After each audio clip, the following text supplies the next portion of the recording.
Shall we start, Truth? Sure. Okay. Sounds good. I'm gonna take down the welcome slide, so that we can all see each other. Okay. Done. And now I guess we're all. Oh, it's 11:07. Wow. So I couldn't even like see the time because my screen was blocked. So welcome everybody.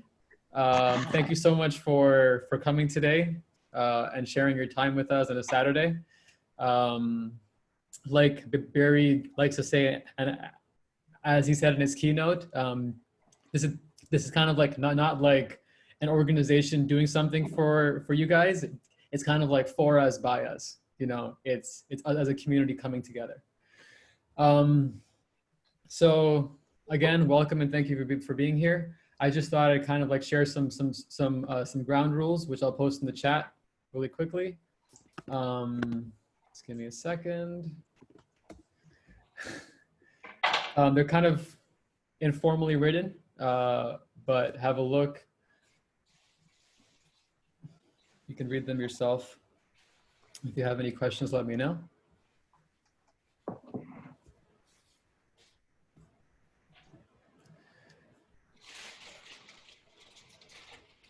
Any questions?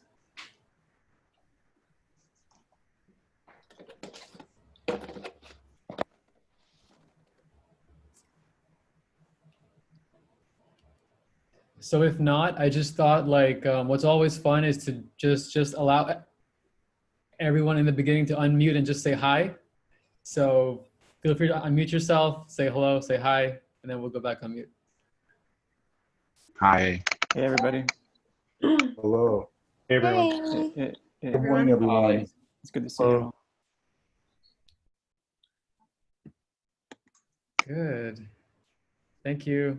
All right, so our format for today is to just ask Barry some questions to kind of start out with, and then move into a discussion around what can 2030 look like for our teen new stutters. Yeah. So, and we thought to kind of like keep it sort of orderly, or to kind of have a format for this. If you have a question, just post your name in the chat box, and then Karen's going to be monitoring the chat. So then she'll just call on you, and then you can unmute yourself and ask your question, or share your comment, or whatever it is. Yeah. Oh, and also just some Zoom housekeeping kind of tips, or not tips, but a self-care in Zoom. So we will be having a 10-minute break from 11:55 to 12:05 Eastern time. So kind of close to the hour, we will have a 10-minute break. Okay, so does anybody have any questions about the rules or anything on Zoom before we get started? No? Okay, so great, let's get started. My first question for Barry is, can you show us what a beautiful stutter looks like?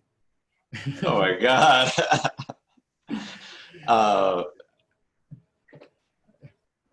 Yeah. This is we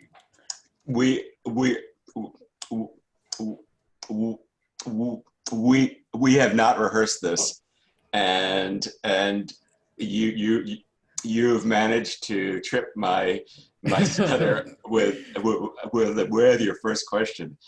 Thank you for that. So like that was also kind of like a joke. I mean, you don't like, you can if you want, but it's not like, it was just kind of like light in the mood. I think I already did. You did. Alrighty. So my second question is, yeah. So I loved your lessons that you collected from people in the stuttering community and that you truly believe, like we saw, stuttering is strength, stuttering slows the world down, stuttering makes our world bigger, and stuttering is beautiful. My question is, and this is also kind of like a personal question.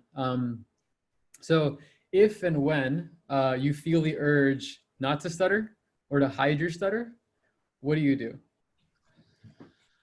So that is a great question. And I first need to say that I do sometimes feel that urge, and that as people like Chris Constantino have convinced me, there's no shame in feeling that urge.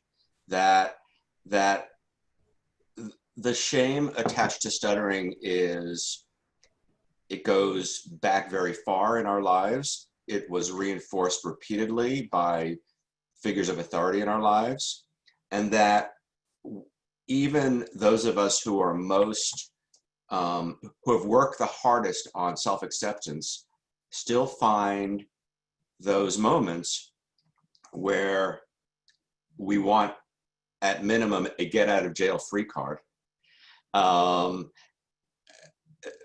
That is completely natural, and the last thing that we need to do is beat ourselves up for having those moments. So yes, I do have those moments. And I think that if you think of those 4 lessons as the ones that I can draw from to counter that voice, the one that I pull from most often is the stuttering makes my world bigger card. I mean, in some ways, I think the most important one is stuttering is strength, and we can come back to that. But in terms of the immediate benefit, the immediate dopamine rush that we get,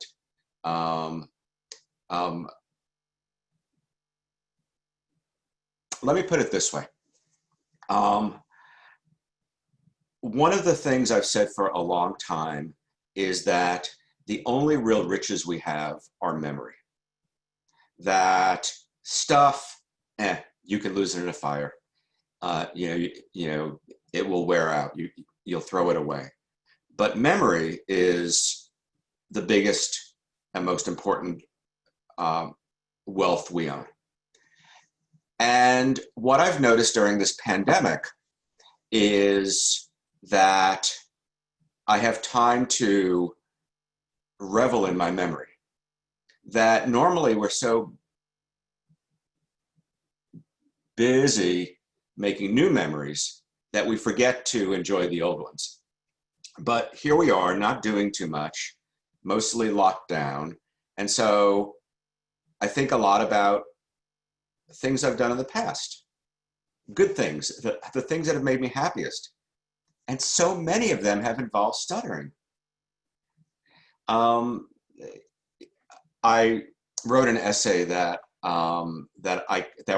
we can share and follow up later about an experience I had now 20 years ago, where I went to Spain, to Cadiz in Spain, and I befriended these guys on the beach who were younger than me. And the way I befriended them was that I went up to them. I actually thought they were calling to me. They weren't. I went up to them and I asked them a question, and I stuttered really, really hard, and they laughed. And I felt humiliated. And I walked off, and I came back, and I stopped, and I said to myself, Barry, you don't even know what their laughter means. You know, they're laughing in Spanish. They're laughing in another culture. Go back. And I went back, and they thought it was so cool that I came back. And these folks are still my friends 22 years later. And that might not have happened if they had not laughed at my stutter and I had not walked off and come back and confronted them. And I think of my individual friendships with so many of you. I think about my times at NYC Stutters with Roshin and Mark and Stavro and Ruben, and all of my time at Passing Twice with Elizabeth and Jeff, and being with Michael Sugarman at the international conferences and like shopping for tablecloths in Argentina. You know, so much time I've spent with both Dhruv and Karen. A bunch of us being at Chris Constantino's wedding and dancing.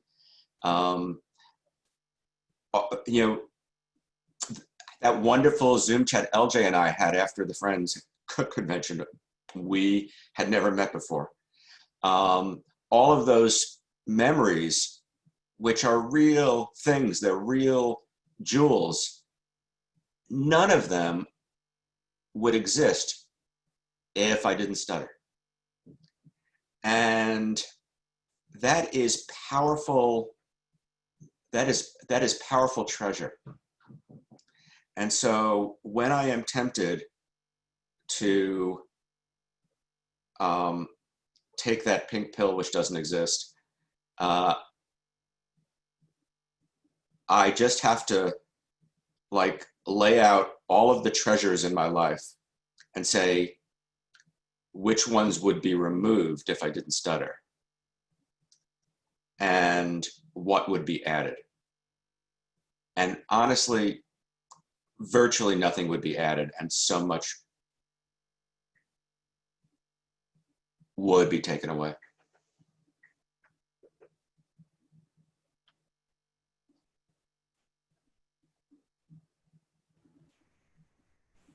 So on that lovely note, the discussion is open. You can feel free to either put your name in the chat, raise your hand on the participant thing, or I guess Karen, because since we're a small group, just unmute yourself and share, or yeah.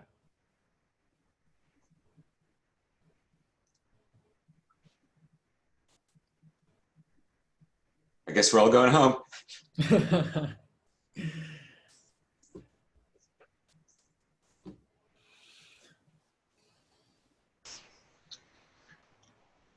Okay, I'll contribute then.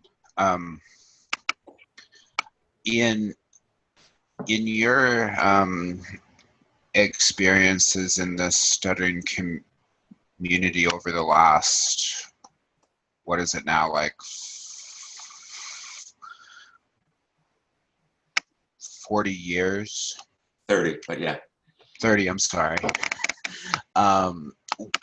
What are the things that you've seen change, or maybe I should say, what are the things that you've seen us change that you think have been most important? And I think also, where do you think we most need to go from here? Mm-hmm. That's a great question, Ruben. And last week, John Hendrickson interviewed me for his book, and so I've been thinking about that very thing. You know, I virtually left the stuttering world for a decade, from 2004 to 2014, because I didn't feel like it was moving forward.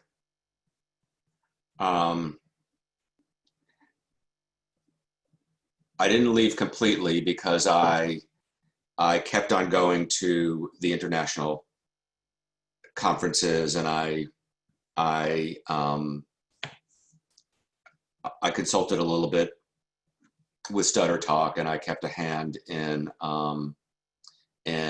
Passing Twice, but I stopped going to national conferences.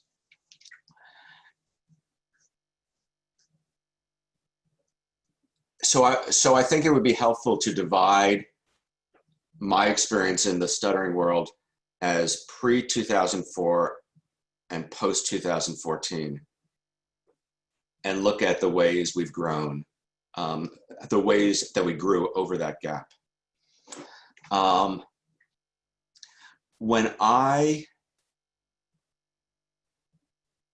During my Stutter World 1.0, 1992 to 2014, there were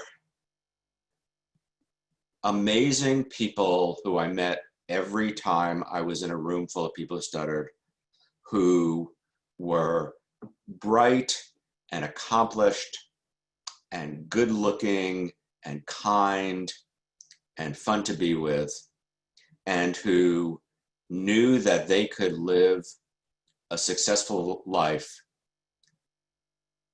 despite a stutter. And I'm underlining the word despite. That the basic paradigm that a lot of people in the stuttering world had was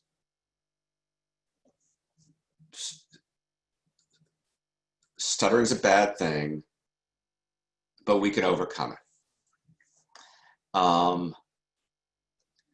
And not everyone was stuck in that place, but it's a logical place. It makes sense. Stuttering in the moment is rarely fun and has all of these social rejections attached to it. So it's a logical construction. And the people who were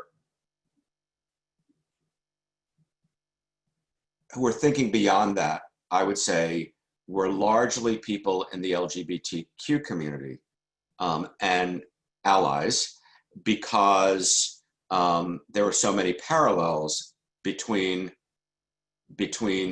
being queer and stuttering. And by and large, the LGBTQ community had gotten past the idea of we can be happy despite our sexual orientation or despite our gender identity. We had figured out that no, actually, orientation and gender identity are worth celebrating by themselves. So there were people saying that, including people in that room. I'm looking particularly at Elizabeth, but it had not penetrated the mainstream. So I disappear for a decade, and I come back in 2004. In 2014, and there is the beginning of this landscape change involving some of the people who are here now. I'm looking at you, Dhruv. I'm looking at Stavro. I'm looking at Roisin. Mark,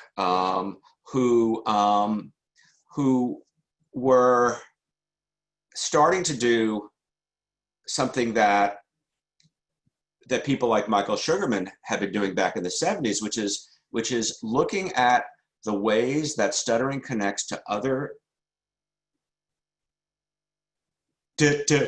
disability groups and other marginalized groups in general, and saying, what can we learn from them that we have not gotten to by ourselves? And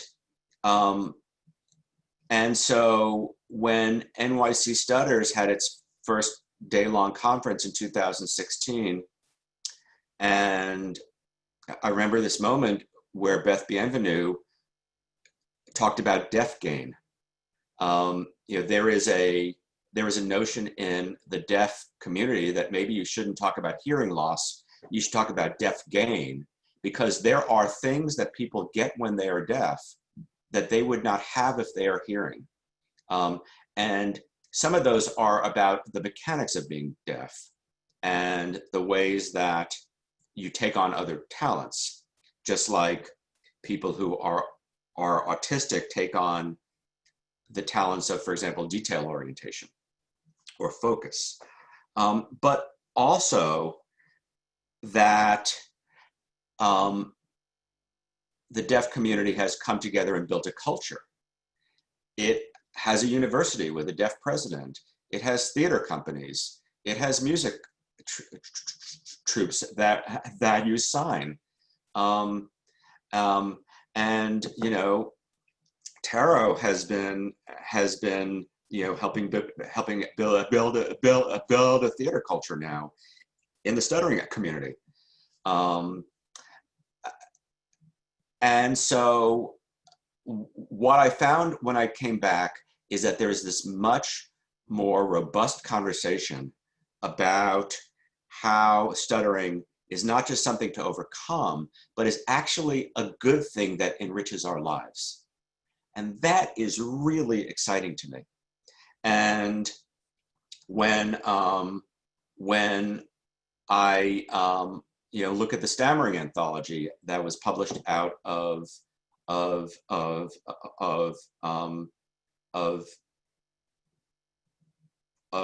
England, and it talks about difference, not defect.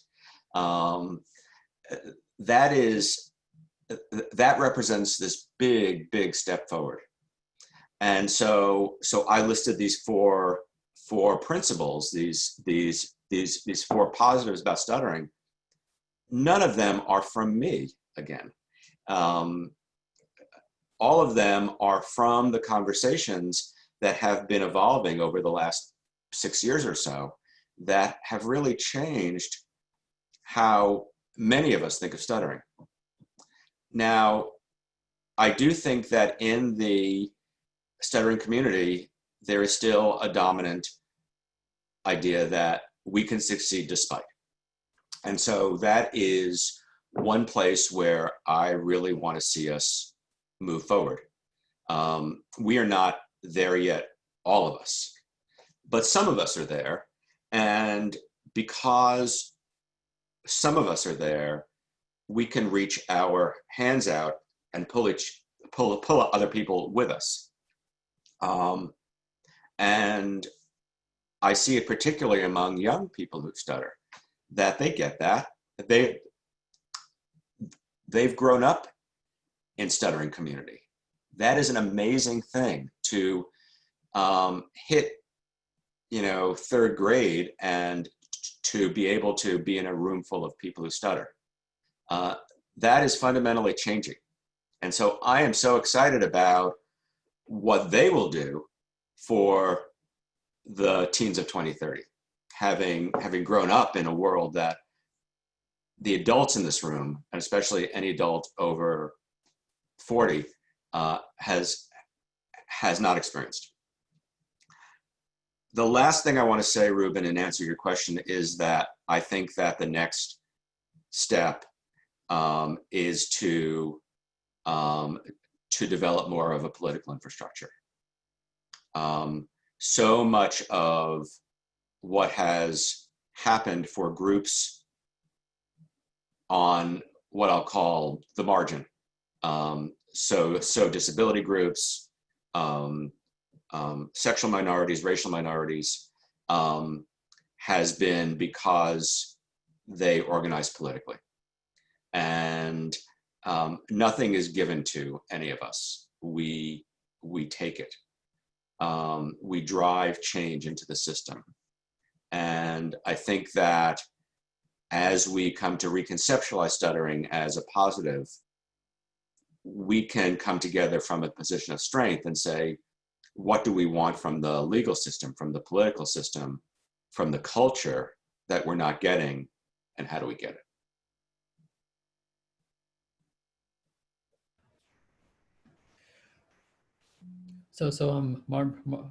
Mark, feel free to unmute yourself and share. Hi, Barry. Thanks for being here today. First off, my question deals with the kind of polarizing views of kind of the direction of, let's call it therapy or culture. What do you think the best ways are to kind of bridge that gap or make it. Most of our views here are primarily acceptance driven, and that it's okay to openly stutter and have that be viewed in our world. So how do you get those who are yeah, that's my question in a nutshell. Who here remembers mood rings? I wish that everybody who came to a gathering of people who stutter could have a mood ring on, and we could look at the mood rings of people in fluency shaping therapy and those in the type of therapy that groups like AIS offer, which is much more about stuttering, fearlessly and perfectly. Fearlessly, right, exactly.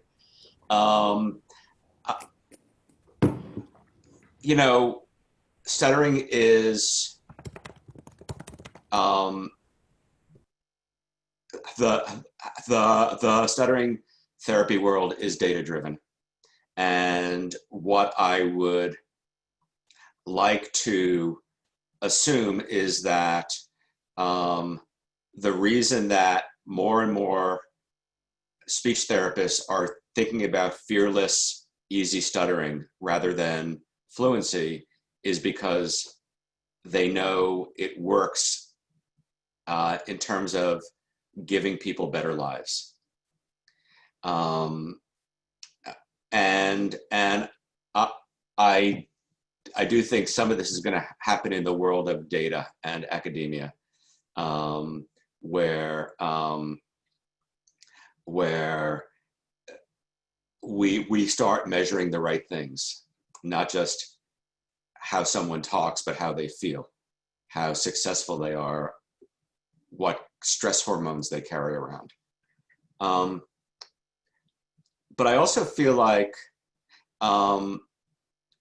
what we need to do, we're doing, because the field is changing. The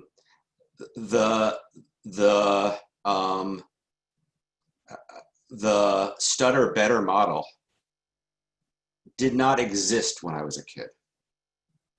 And even in my stuttering world 1.0, the 90s and early aughts, it was, I would say, a pretty minority view.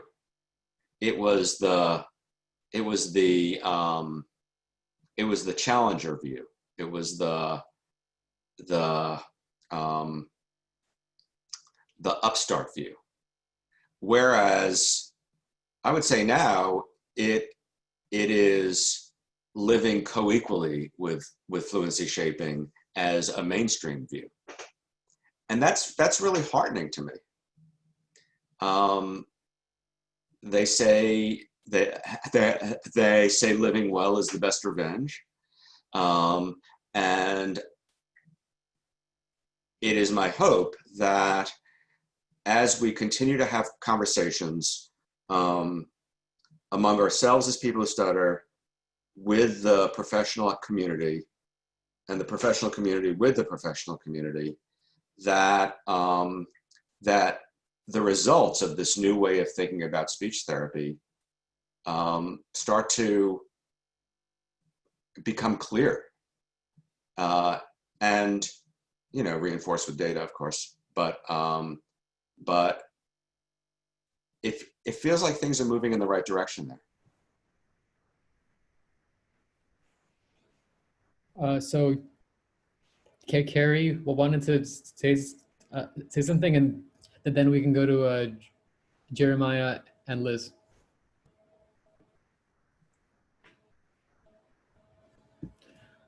We can't hear you.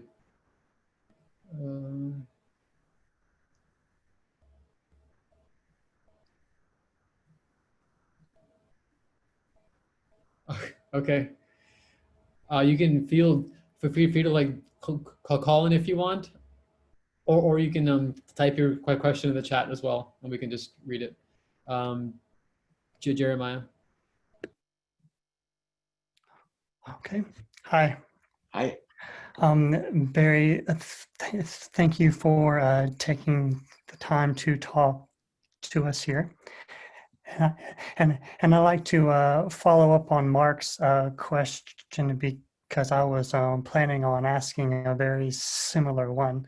Um, because I see that same kind of problem to where, at least with me trying to um, establish or grow a stuttering community out here where I live in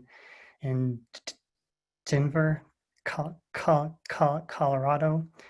that there are those like kind of two like camps or two tribes, one that like really worships fluency and one that is trying to be more accepting of stuttering and following the kind of stutter game model that you mentioned. So that does make it hard to create a community. You know, if your goals are so like they're very contradictory. So you don't share really the same values. So that's kind of been my struggle with trying to create a community. But like you said earlier, I guess a helpful thing we can do is to try to have those conversations to try to share ideas and help, you know, help us understand each other better, to help raise awareness that way. But in practical terms, that takes a long time, you know, and it can be kind of frustrating. And but so would that be like your main advice is to try to keep the conversation going and to try to help us find areas where we can find common ground and connect that way? Yeah, that's that's a really essential question. Thank you for that.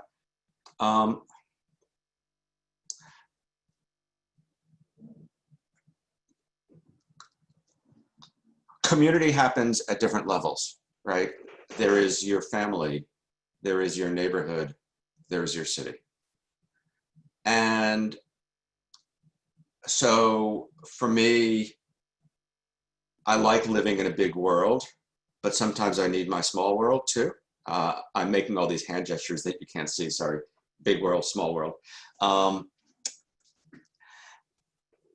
Sometimes you need to just be with the people who share your worldview. And sometimes you can live in a bigger world. And so I have rarely worked at the local level in terms of stuttering. I've always played at the national and international level. I envy folks who live in larger cities where they can have robust local chapters. But if I were in a larger city, I would probably have my dozen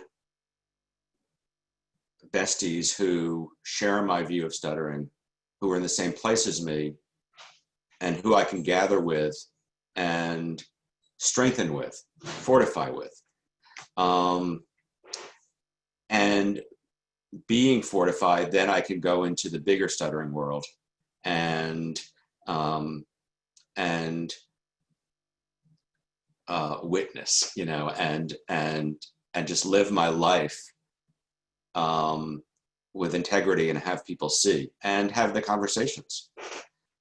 But if you are having that conversation every time you're in a group of people who stutter, it's going to be corrosive. It's going to wear you down. You can't do it. You need the smaller group of allies, of people who share your perspective. And so if I were in that situation, I would think bimodally. I would find my small group. I would spend a lot of time with them. And then I would carry the strength I got for them to the larger group. I don't think anyone here was oh, Michael was there at the World Congress in Argentina in 2011. At the World Congress of People Who Stutter, I met all these young Argentine stutterers. They were all 20 years old. You'll remember them, Michael. They were lovely. They were all like puppies. And one thing that was really different between how they lived their lives as a community of stutterers and how a lot of Americans do is they spent a lot of their time together doing things like bowling, like dancing, like having fun with each other. And when you're doing that, some of the tension around stuttering ideology melts away. And because they build up the oxytocin of friendship, doing fun things, then it makes the conversations about their differences easier. And I do think that there's a model that we haven't explored yet enough in the States of fuller communities that aren't just sitting in a room talking about stuttering, but are hanging out together. And so that's another thing I would add to that mix. So let's go back to Carrie, and then Liz. Okay, is it working now? Great, okay. So I'm Cooper's mom. I was just curious if you were willing to share, was there a moment, I guess particularly, one of your first moments when you like had a spark of, hey, I'm just gonna go with my self-acceptance as opposed to, you know, letting myself struggle. Like maybe if I just deal it, like was there a book or an event or a person or something that helped you gain that? Yeah, there were several. Almost none of them happened in my childhood, unfortunately. Which is why I think Cooper is so fortunate to have a community now, which I didn't have.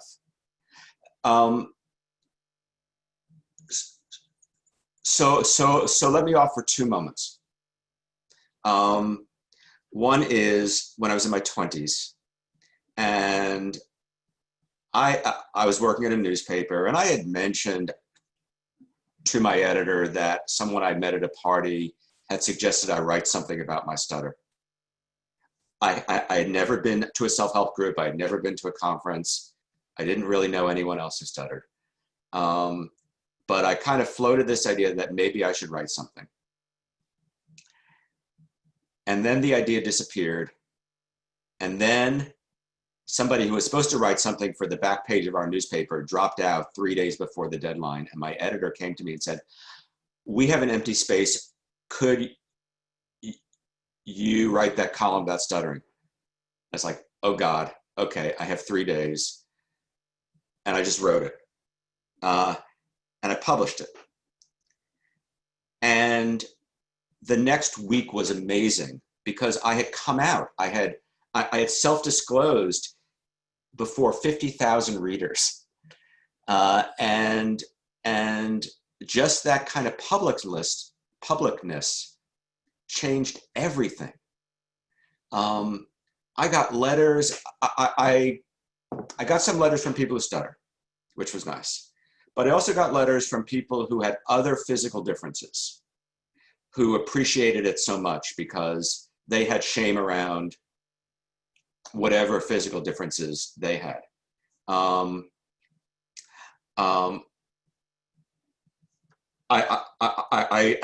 don't know if you're familiar with the thing that used to be called Elephant Man disease, but I got a letter from a woman who had that on the inside.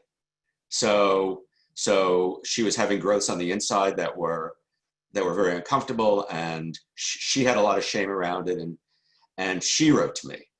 And then people who I knew who don't stutter but who knew me wrote to me and talked about their respect for me.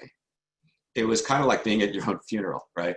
And so all those letters coming in that just affirmed me because I had been very public all of a sudden, that was really, that made me throw my shoulders back and say, oh, okay, I can do this.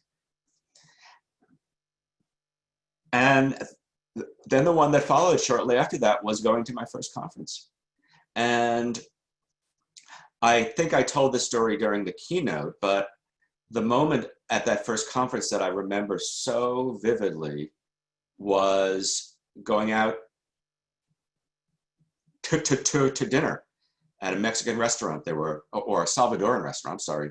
There were 8 of us, 4 Germans, 2 Poles, 2 Americans. We all stuttered. And sort of going back to Jeremiah's question, it was that we were not talking about stuttering. It was that we were talking about what it was like being in Berlin when the wall came down, and we were laughing. And moving salmon. I'm sorry, I'm an hour late. And we were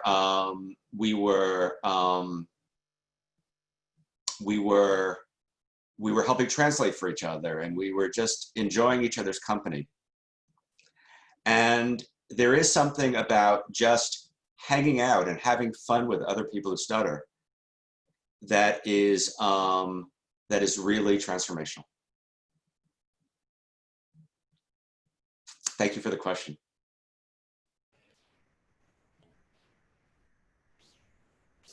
So sorry, I didn't mean to distract you with the chat. I just No. just making sure like we can have yeah. So I think Liz like wanted to share something.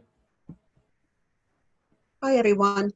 Hi Barry. I wanted to touch back with you about we were talking about therapy. You're talking about your changes and trying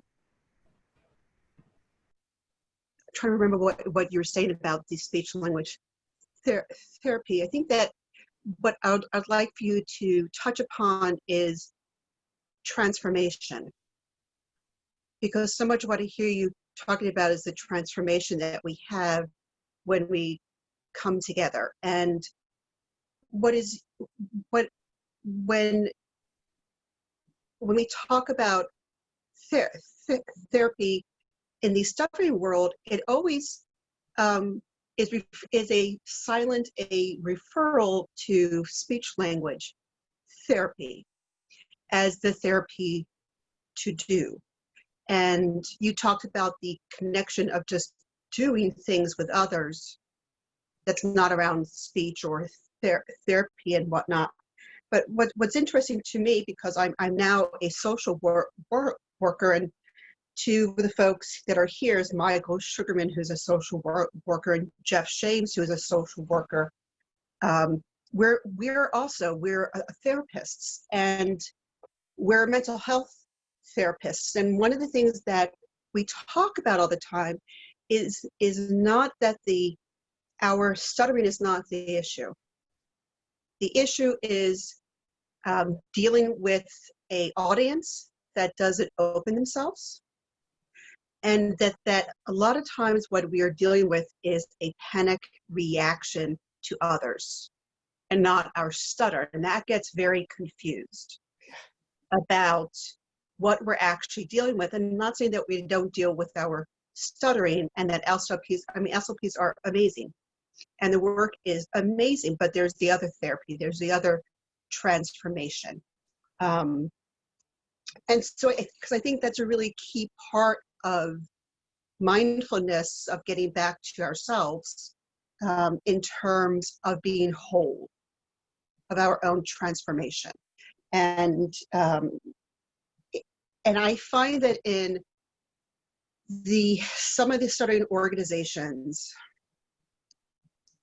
you bring up, Jeff and I and Michael and I, we've talked about this. We've done workshops together on mindfulness, on self-love, on all that, on actualization. But we get a lot of pushback. We get a lot of pushback sometimes. And this has been a key part of my transformation to just being a person. And so I know that you and I have talked about this stuff. So I wanted to just come back to that because we're the other therapists. There is nothing that I can add to what you said that would make it wiser. I think everything you said is exactly spot on, Liz. Let me throw out a couple of things. I had two in my head. I'll try and remember both of them. The first is that when I've talked with folks like Chaya Goldstein and Marco Malia, it is starting to feel like there is a strain of the speech language therapy profession that is getting this finally. It is slow. It is so slow, but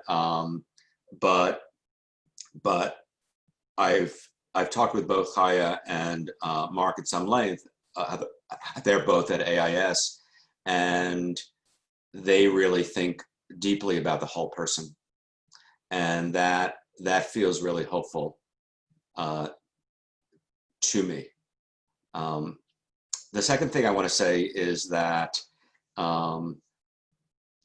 what you said about the audience and the panic reaction are why I'm so excited when I think about the social model of disability.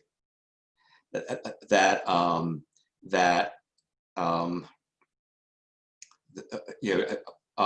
Ellis, the composer who stutters, has said that sometimes he says my stutter, but sometimes he says the stutter because he doesn't own the stutter. The stutter happens in the conversation between two people. And it is partly about how the sounds are manufactured, but it's also partly about how the audience reacts.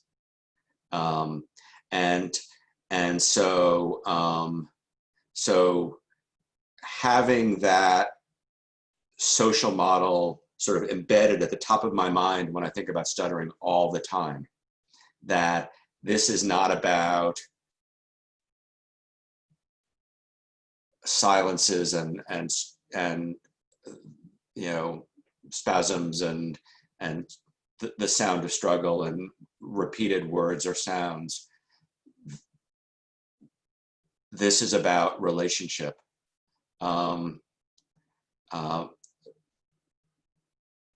Relationship that happens when I talk, but then relationship that happens when the other person reacts, and then what happens when I react to their reacting.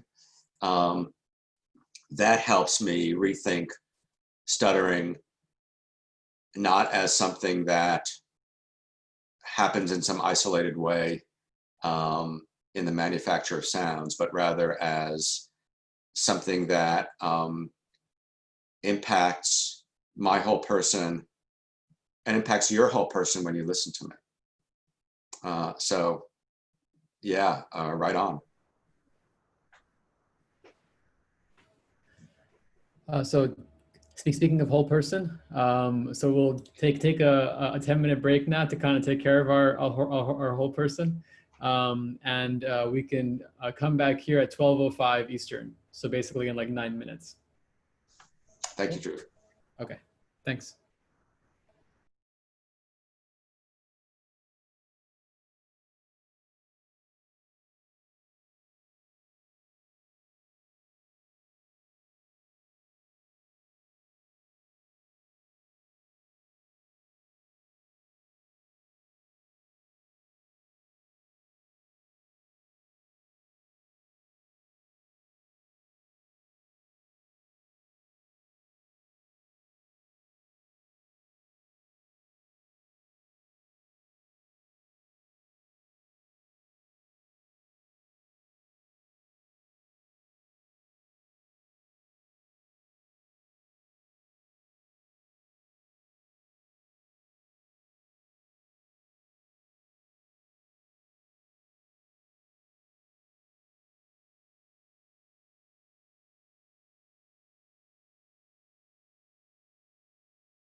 That break was really nice, huh? Yeah, I'm a big fan of breaks. Me too. I teach a 2.5 hour class, and we take 2 breaks. We totaling 30 minutes. So yeah, we all Two need to breaks is stretch. lovely. Yeah. Yeah.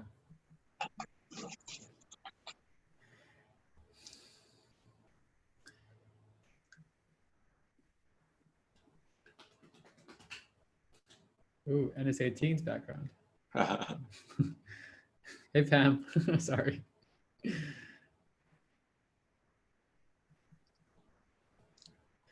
Let's see if anybody's emailed.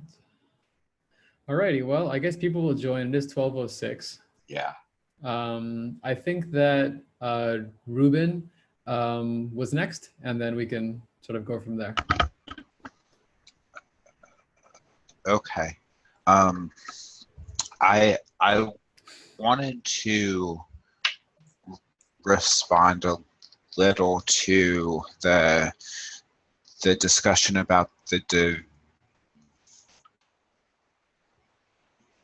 division in the community. I think I want to start by acknowledging that I spent the first 25 years of my life trying to figure out how to stop stuttering, because I thought that's what I needed to do.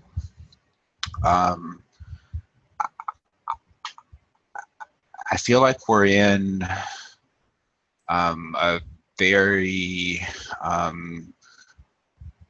politically divisive and extreme world in a lot of ways, which I'll go out on a limb, and I hope I'm not breaking the rules here. I don't think that's a good thing. So what I'm realizing as I'm in the stuttering community and I continue to grow is that I do have some relatively extreme positions that I take now, and I feel like I can be polarizing at times on the open stuttering aspect of things. But I think in the bigger picture, there are a lot of things that we do broadly agree on. I think most of us would agree that with what's on Mark's coffee mug. What does it say there, Mark?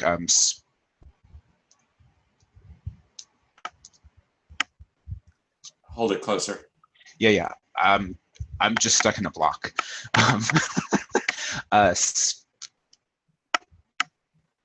Speak freely, live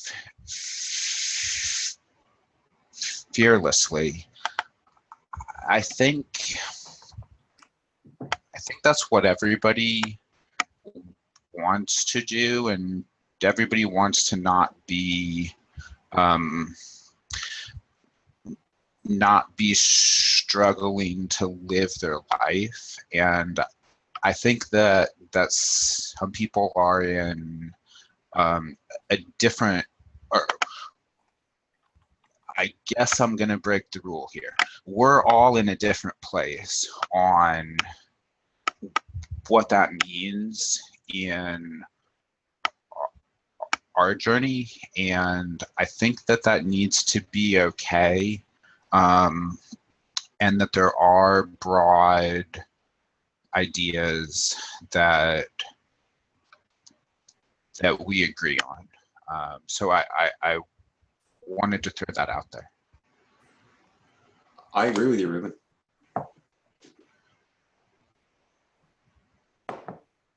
Cool. Cool. So I think the next person was Gustav. Yeah. Hey, Barry, and hey, everybody. Barry, my question is about the piece that you wrote a couple weeks ago on the that was published in The Nation. And I was just kind of curious, Barry, if you can talk a little bit about that process, like what is it like to write a piece in stuttering versus maybe like the other pieces that you do for your work, and also just what kind of feedback did you get, and was the feedback mostly from like people within the stuttering community, or was it people like not in the stuttering community? Yeah, thank you, Steph. So I do feel like when I write about stuttering, it is sectioned off from everything else in my work. That as a journalist, I'm kind of old school. I don't tend to share my opinions.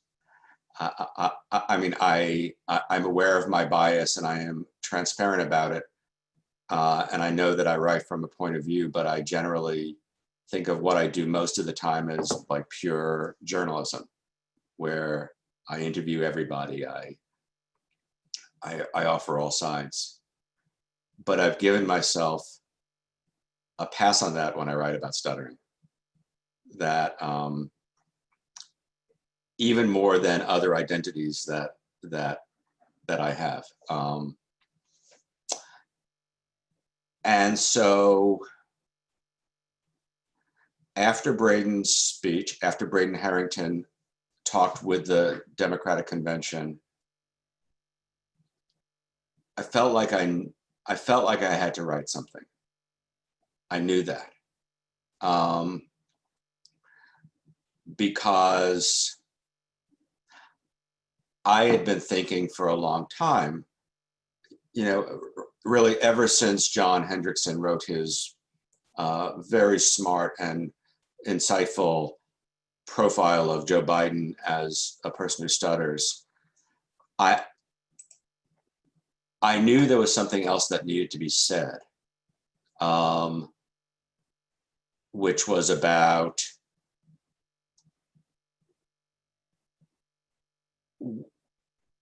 the message beyond Biden's message. Biden does have this this you can be successful despite perspective, and I really wanted to advance what I think of as a more liberated way of thinking about this. And Braden's speech gave me what I thought was really kind of the perfect opportunity. And so I thought about who I wanted to write it for. And because I had had a relationship, I've had a long relationship with The Nation, and because I knew this had to be published pretty fast, I decided I would approach them. And also I had had a conversation with the editor of The Nation, Katrina Vanden Heuvel, years ago about some of the conflicts in the stuttering community, and she was interested in having me write about that way back when, and I felt like that was too much family secret. I didn't want to share it before a large audience, but I felt like this was different. This was stuttering on the national stage, conveying a message that was, to me, stuck in the 1950s. And I wanted to offer that counter message. And so in many ways, it was one of the easiest things I've ever written. I knew it in my bones. I've been thinking about it for a long time. I only had 1,000 words, so I couldn't say much. And I knew it had to be the 101, the introduction for a very general audience. Some pretty simple concepts. I struggled with tone. I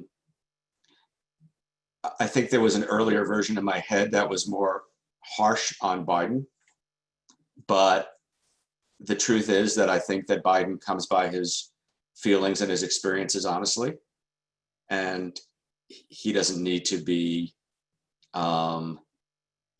raked over the coals for them. But people need to realize that he is not the last word on stuttering also. So struggling with how do I say that in a way that is respectful and kind, but also assertive. And so I wrote the piece. They literally did not change a word. I think they added a period where I left that one. We held it for a while until something happened in the news that made it timely, which was the reports that that there was a Russian disinformation campaign that was specifically focused around Biden's stutter, and also that there were news reports that President Trump was going to try to trip Biden's stutter during the debates, and then it ran, and man, there was a lot of reaction, and it came from a lot of different places. I have never had an article I've written criticized so much and so harshly. First, there was a lot of support. There was a lot of support from the stuttering community. There was a lot of support from other disability groups. There's a lot of support from the autism community, and just support from ordinary folks who maybe know someone who stutters or know someone who's deaf or has another disability who were like right on. There was a lot of that. But a lot of people also read it very politically in ways that I did not intend. So the gung-ho Biden supporters felt like I was taking their man down, like I was trying to undermine his campaign. And they were convinced that because the nation had supported Bernie Sanders, that it was part of that, which is not true. The nation had nothing to do with this at all. There were people who were like in the Bernie Sanders camp who felt like I was too kind to Biden. And then there were people in the pro-Trump camp who thought I was hiding the fact that he has dementia. And so a lot of people in the political world viewed it as a political story. And just looking at the chat, if someone can easily access the link to it and paste it in, that would be great. There's a link from Yeoman.com. So I was kind of blindsided by how much it was viewed through a political lens, but it turns out that I have a thicker skin than I thought. And I was able to remember that somewhere someone on the internet is wrong at every minute, and just kind of let it go.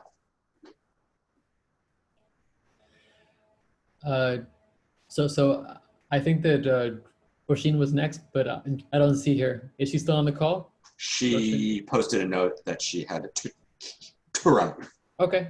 So, Barry, sorry. Yeah. Barry, getting those reactions is really challenging. I totally feel that.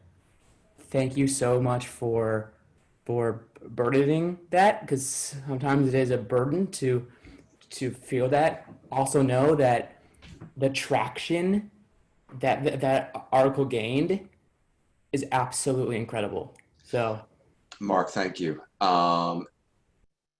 It got a lot of traction.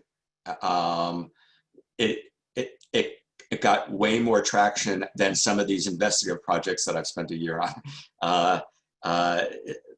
The number of eyeballs that just my tweets got was kind of ridiculous. So I am grateful for that. And thank you for those words. Yeah. So I think that LJ has posted a question in the chat. LJ, if you like, you can like feel free to unmute and ask your question as well, if you want.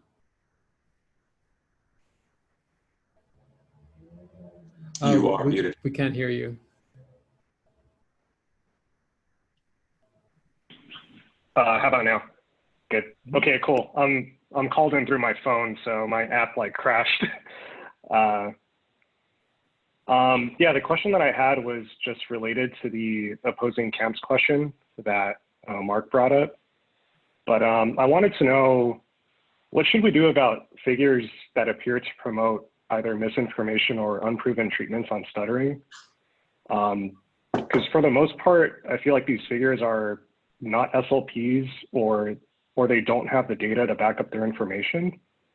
And especially in this day and age, when we're so connected and information is so easily accessible, I've seen many who, are desperate fall for the misinformation or treatments. And I ask this because looking towards 2030, we may even be more connected with more information being accessible. So how do we combat that? Because I feel like it's not like there's like a single entity or something that you could say, hey, like here's like the written law or like how to run things. So, and I've definitely have know of people personally who have gone and looked into these things. So, me being a leader, especially at my chapter, like how do I, guide people through this if these issues rise, especially if I'm on a panel with parents and they're asking about a specific treatment or, what can they do about their kid? Like how would I or similar leaders best guide us moving forward? What a good and thorny question, LJ. When I was at the World Congress of People Who Stutter in Sweden in 1995, in the early days of the internet, there was a poster on a telephone pole that I tore down and I brought home. It is still hanging up here.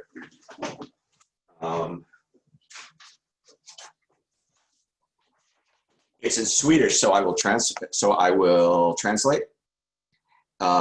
It says, "True or false, you will find your answer on the internet." And my God, 25 years later, we are in a disinformation hellscape. We have people taking unproven drugs for COVID. We have people asking their doctors how to inject bleach into their veins. How do you counter that? That is a question that is epic and goes way beyond stuttering. And so my answer is going to be inadequate, because this is a problem that is bigger than us. But here is what I would start with.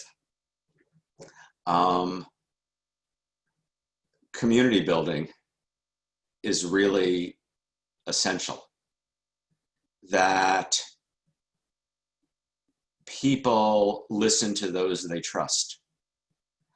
And the vast majority of people who stutter are unconnected to other people who stutter.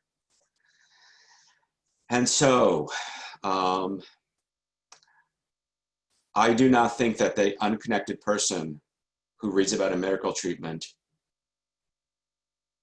is going to be reachable. And so how do we reach as many people in our community, which kind of goes back to, you know, the bowling comment, that I do think that honest community building across lines of difference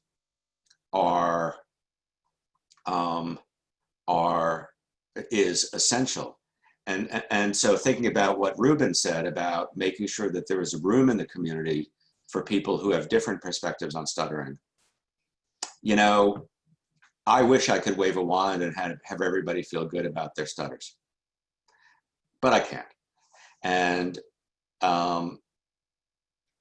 I would rather welcome people who just want to get cured, who just want to be fluent, than exclude them.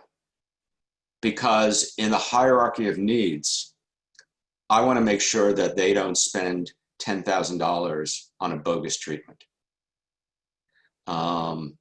So we might not agree on our goals for our lives. We don't have to agree.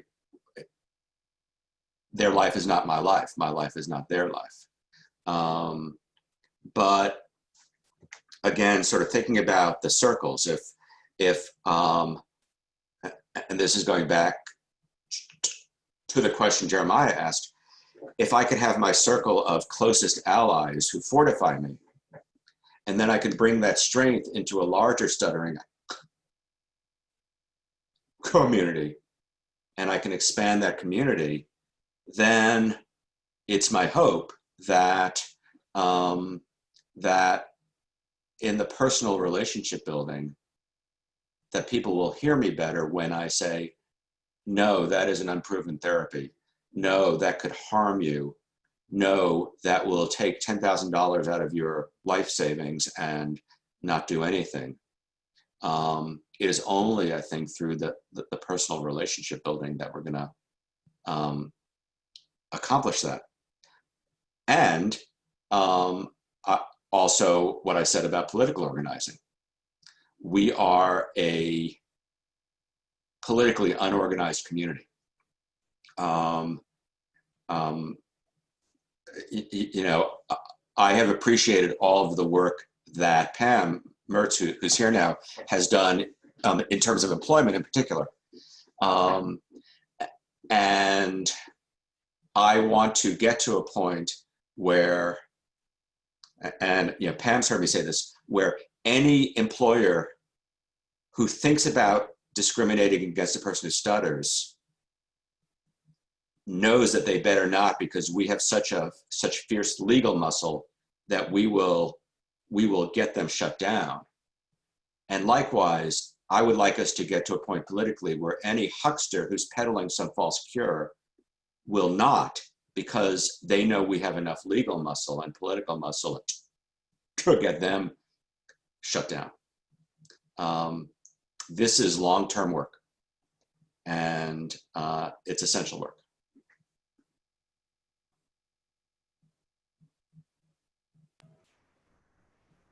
Liz.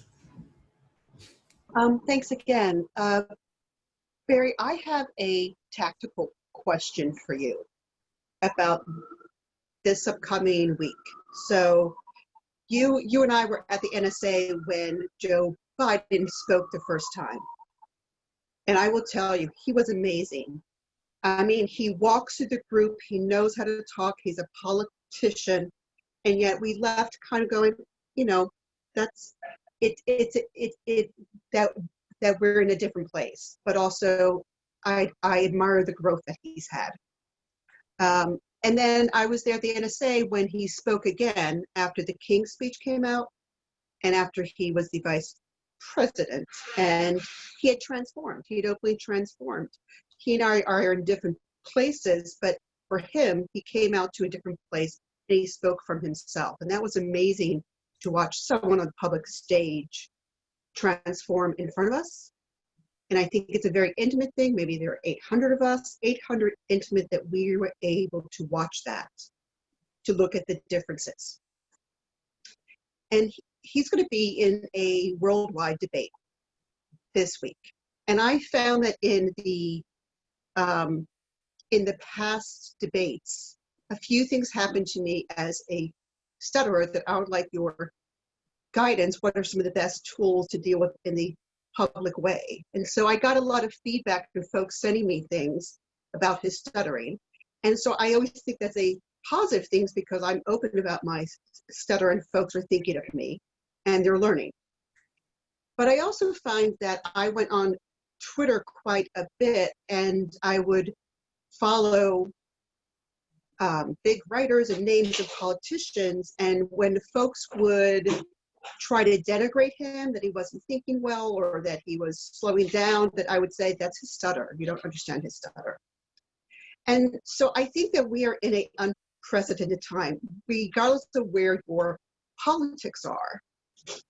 I think that this is going to come into the debates, and that's new for us to have someone on such a public stage with their stutter, regardless how much they show it. And my experience is that for some of my friends who are stutterers, it was very hard for them to watch it. And for some, it was very easy. And so I mean, I don't really go on Twitter a lot when folks do debates. I don't really watch debates, but I watched them this year. And I did it as a way to advocate, to like push back to folks that were pushing false beliefs about his speech. And I wonder if you have any thoughts about different ways to advocate in the public realm over the next weeks, because this is going to be a different field for us. Yeah. And to walk away and still feel okay about ourselves and not overexposed or not being told that we have to be like someone. Right. What a great question. Thank you, Liz. The first thing I think about is what are the ways we can be proactive?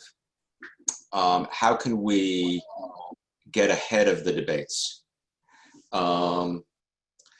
And just thinking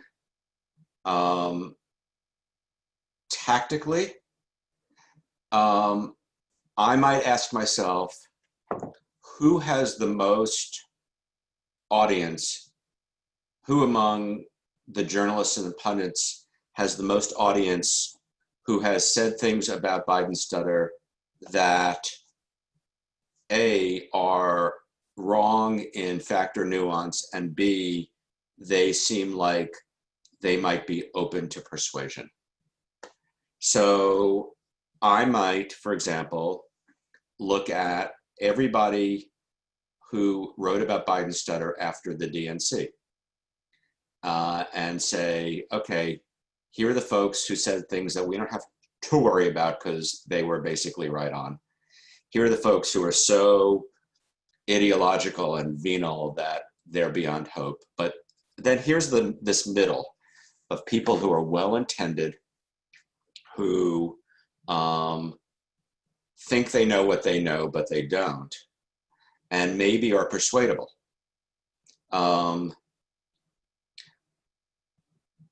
I think about the times before I did really deep cultural competency training, where I made some decisions of things that I wrote about race that were really well-intended but were wrong. And when colleagues of color contacted me and said, hey, let me point this out, that changed me. That said, oh, yeah, I hadn't thought about it that way. And that shifted what I would write later.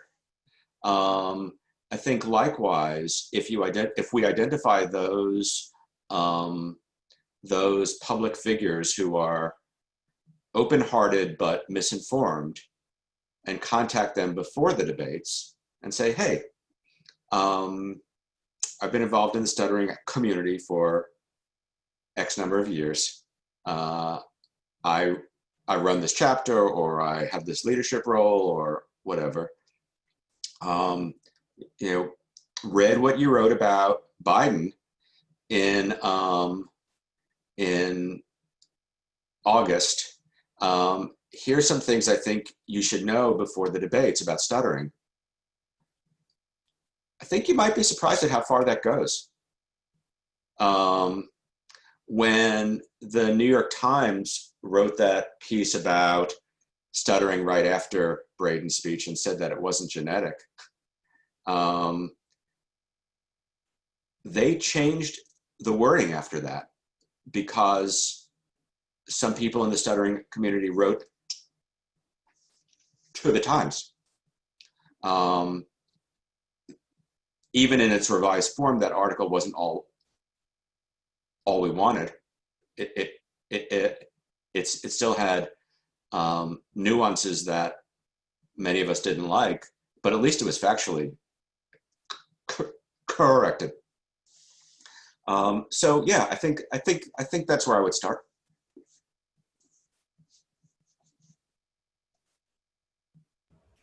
Nice. I can see in the chat that people are saying that that's a great idea. So moving on to Karen, I think she wanted to share. Yeah. Yeah, I had a cool question, but Harry, I was just thinking back to the original sort of prompt of what we would hope or wish for kids of to 20, 30. And I was thinking about your the 4 lessons that you've learned, and all 4 of them are things that I resonate with now, but I certainly didn't when I was younger.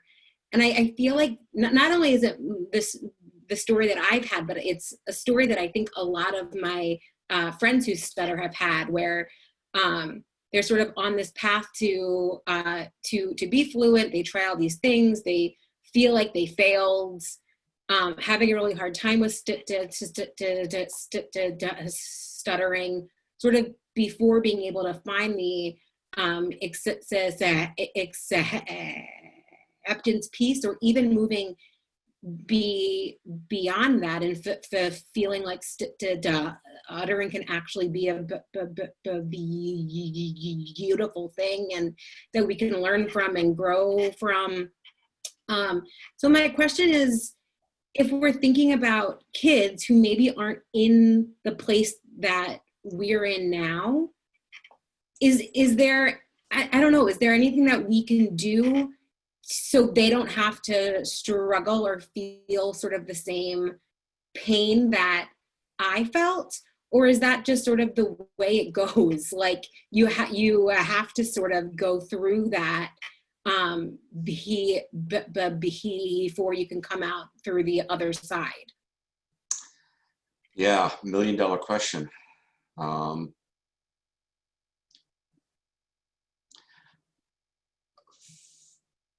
So I will first say, I don't know, but then I'll try to stumble through.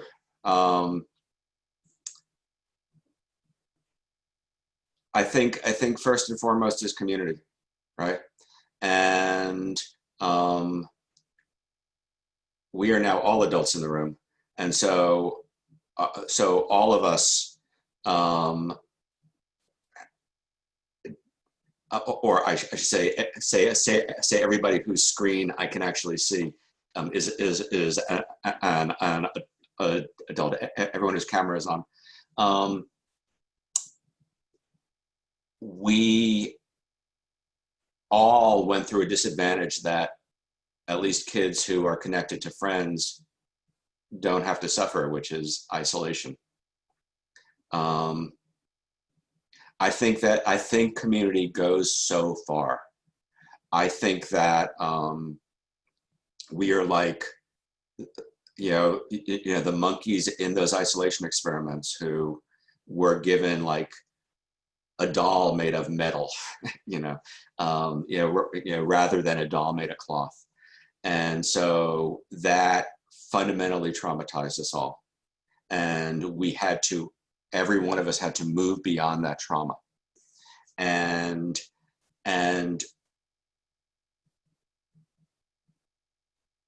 that isolation trauma still exists for a lot of kids, but not the kids and friends. And that is a great thing.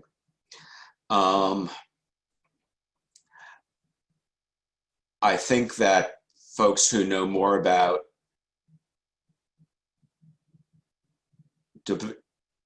developmental psychology than I do might be good at taking the 4 lessons and finding the language that will pierce an 8-year-old or a 12-year-old in a way that stuttering is strength or stuttering slows the world doesn't.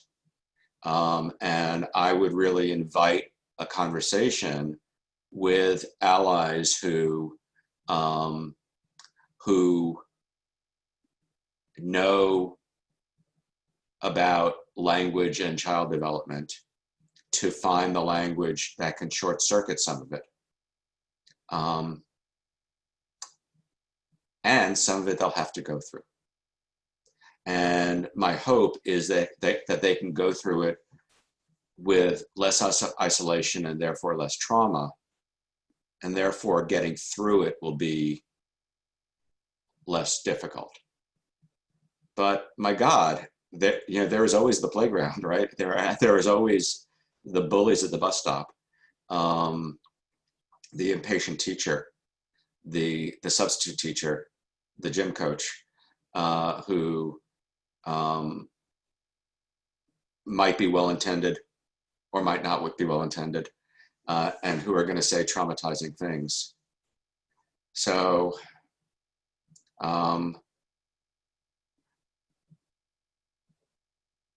let's find every way we can to buffer that, so that even if they do have to go through that hell, that it is not as fiery as the hell that many of us went through.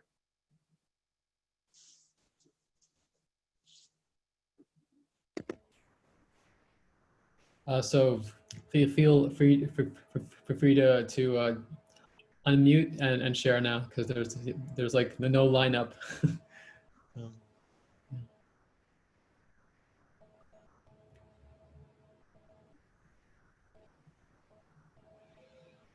That was beautiful, though, Barry. Thank you.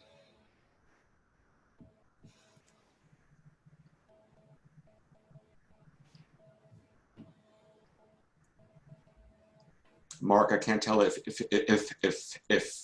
you were raising a hand. No. Oh, okay. He was raising community.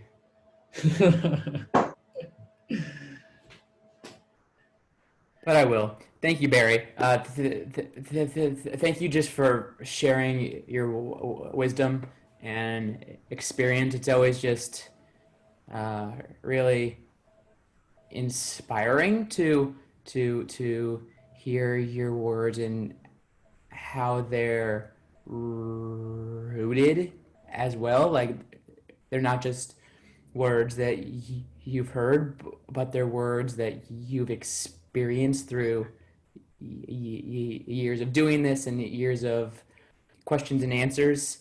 And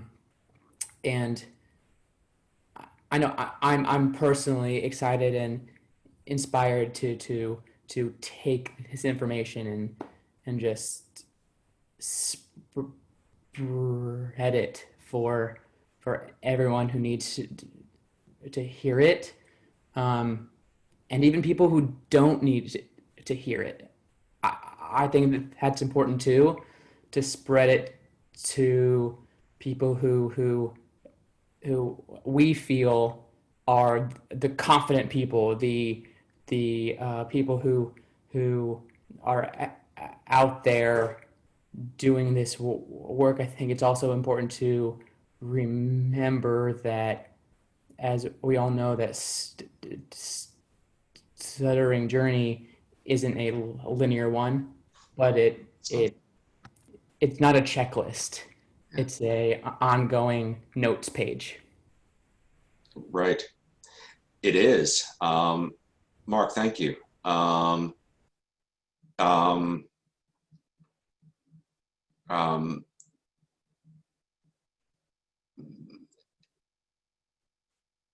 we all go backwards sometimes, all of us.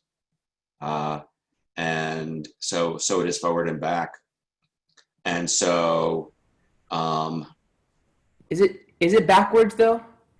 well, That's my next question. Like, are we actually going backwards? I'm gonna yeah, debate that.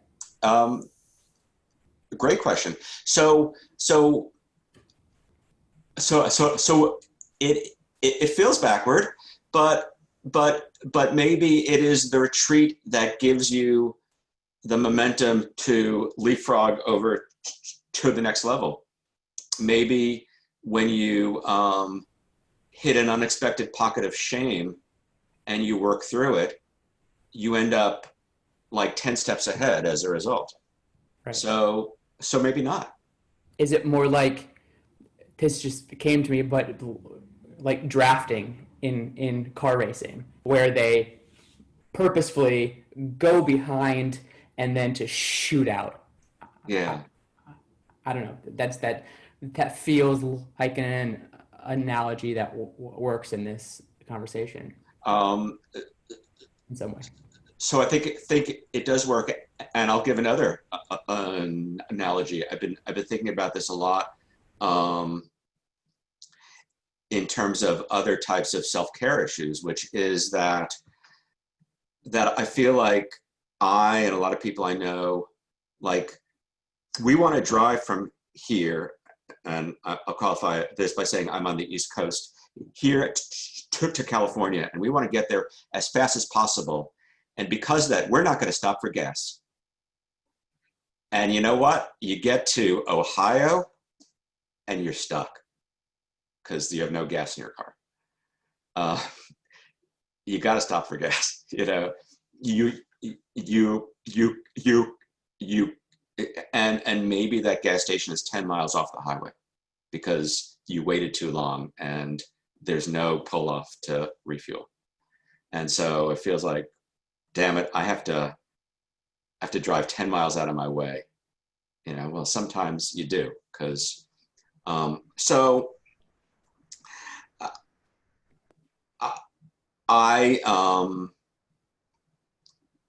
have periods where I'm suddenly stuttering more, and for all of the self-talk I've done over 60 years now about wanting to stutter, about embracing my stutter, I have a period where suddenly I can't get a word out and I'm beating myself up again. But I really do think that when I emerge from that, I'm not back to where I was, I am beyond it. And that is maybe a good reminder that it's not really going backwards, it just feels that way.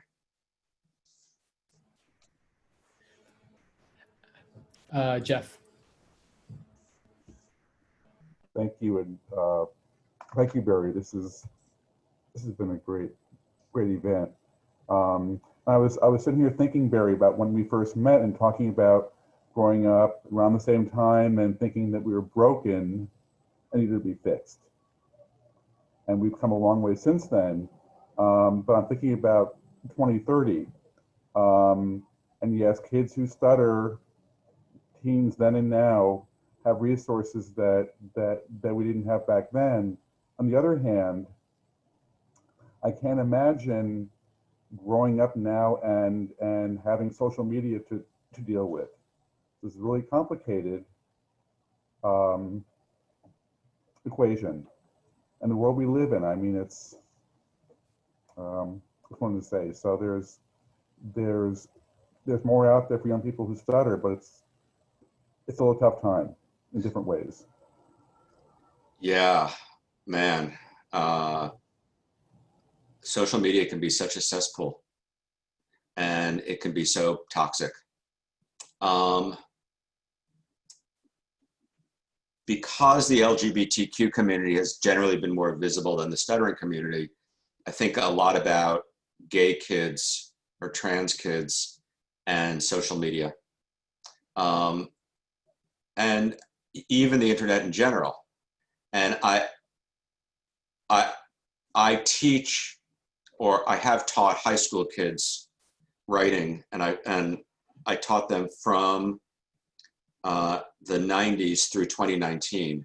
So over a 25-year period, I know that because of the internet in general, a gay kid in 2019 or a trans kid in 2019 is in much better place than one in 1996, because they can see that they're not alone. Now, there's also the cesspool of homophobia on the internet, and especially on social media. But on balance, kids today, they don't have it easy. It's still hard. It's still really hard, but they know that they're not alone. And I would like to think that, though I don't have the sample size to know this for sure, but based on that experience, that kid who stutters, maybe who doesn't know other kids who stutter, maybe hasn't found friends, that they found Braden Harrington on the internet, that they found generally good comments about Braden, that Braden looked at that camera and did not flinch, that he stuttered openly and he smiled, that is going to be more affirming than whatever blowback is cutting. Because honestly, you think of us at 8 or 12 years old, if there was a Twitter back then, it couldn't have brought me lower. I was pretty low. But if there was a Twitter where I could see a video of someone like Braden, then it sure would have brought me higher. If I could have had any way to see people stuttering proudly and openly, it would have brought me higher. There is no snarky comment on Twitter that will cut an 8-year-old more than what their playmates on the playground say. So I'd like to think it's a net plus. I don't know. Maybe I'm wrong, but that is my hope, at least. Pam, what wanted to share? Yes. Hi, everybody. Good to be here today. The reason I was late joining in was because I was on a special panel this morning, stuttering in the Middle East.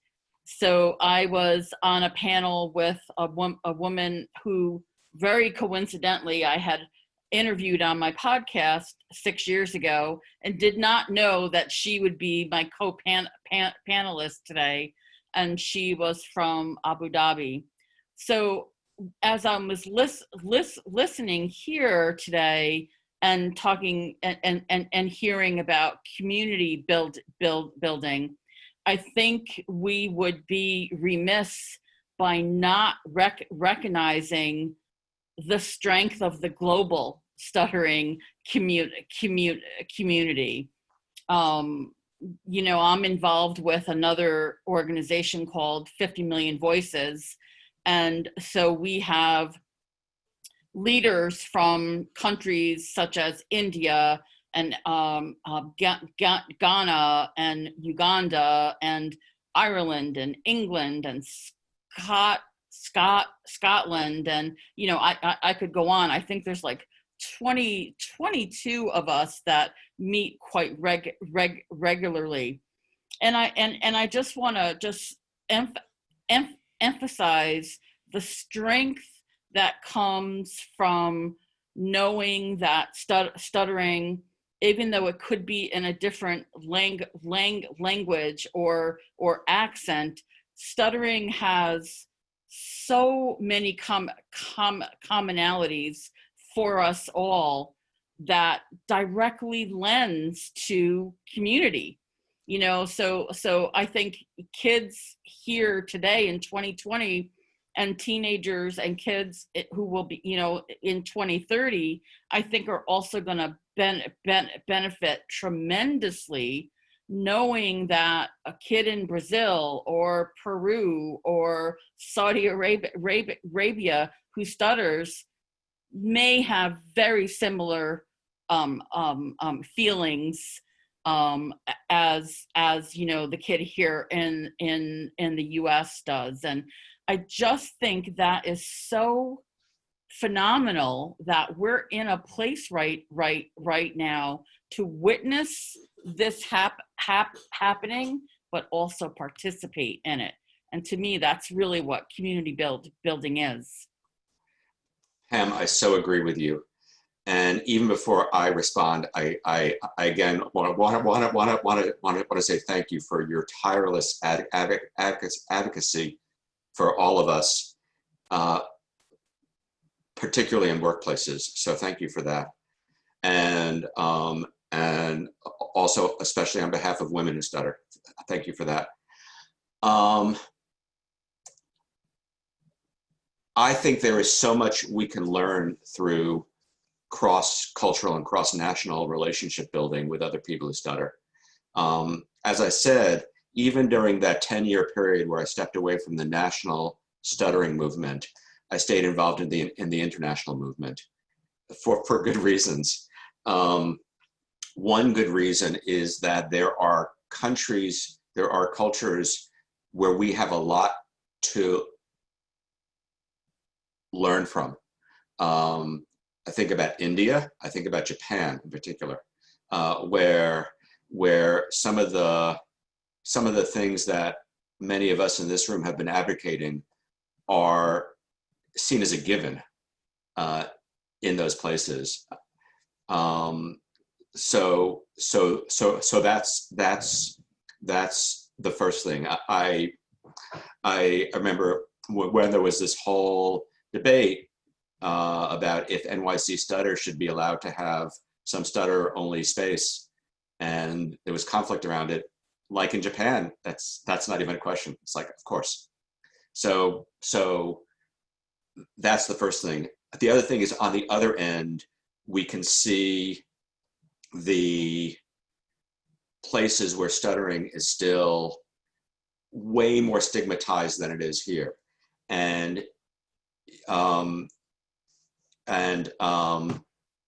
you mentioned Uganda. You know, there are places in East Africa in particular where if you stutter and like you don't have a family business, navigating the employment world is nearly impossible. And I know that because of someone I met from Nigeria in the World Congress in Lunter in Holland, this lovely man named Yemi, who I actually ended up interviewing for Stutter Talk, who talked about that. So we can draw knowledge and inspiration from kind of all ends of the spectrum internationally. And then I also feel like knowing we are part of something bigger, it's such good fuel. Those young stutterers in Argentina, I will carry with me every day of the rest of my life.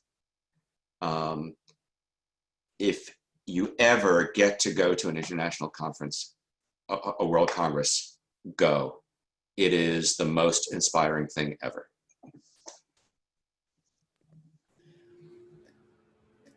Just speaking of India, because that was mentioned twice. Our tagline at the Indian Stammering Association is "Stutter, but with love."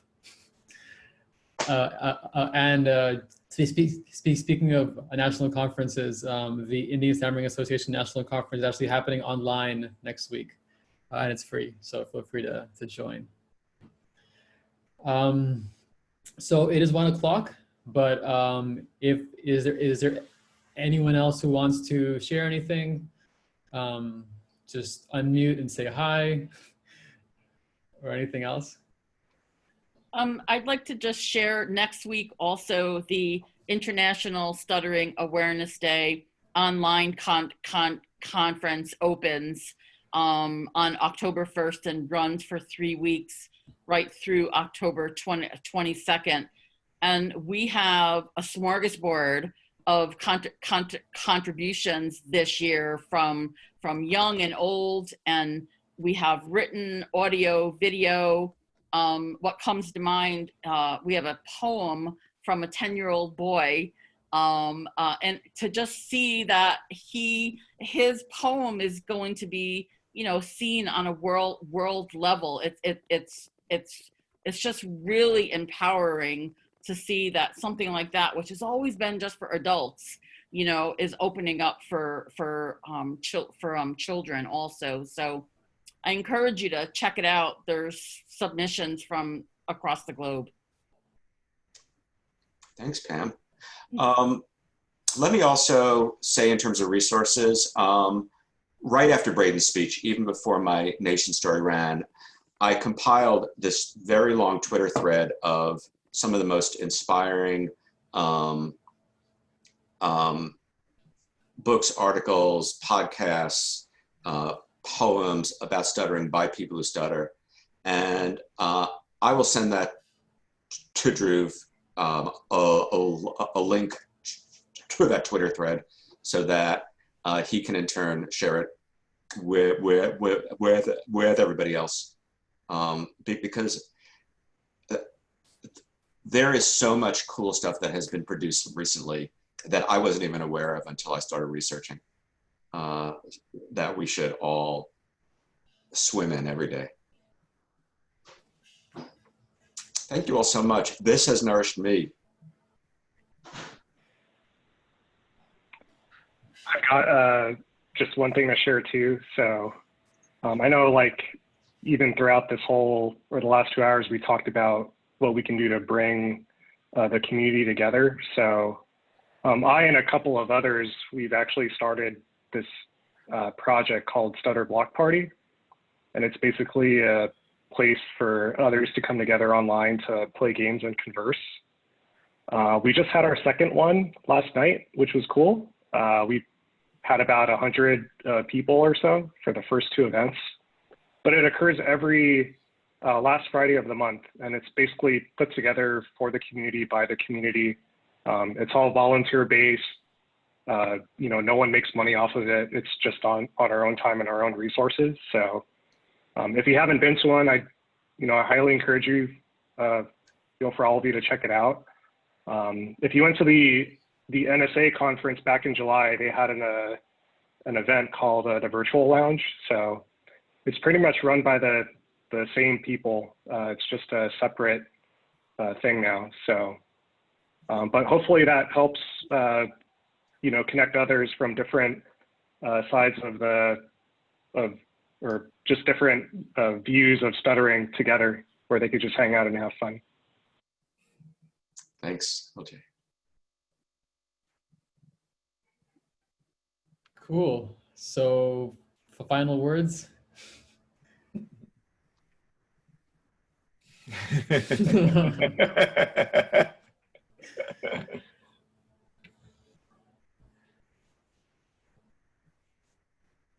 On that note, keep raising the community.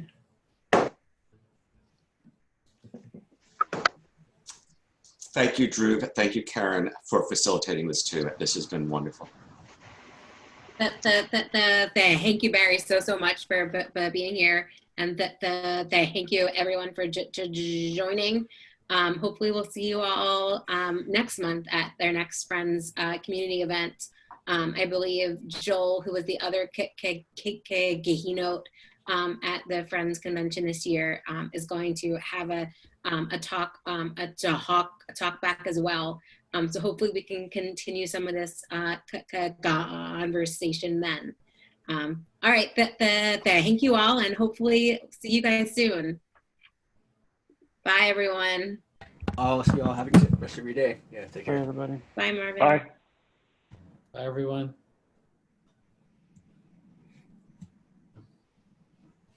And good to see you again, Barry and Andrew. Likewise, Good to see Marvin. you too. Thanks for joining. Thanks. Take care. Bye-bye. Bye. Bye. I thought this went really well. Yeah.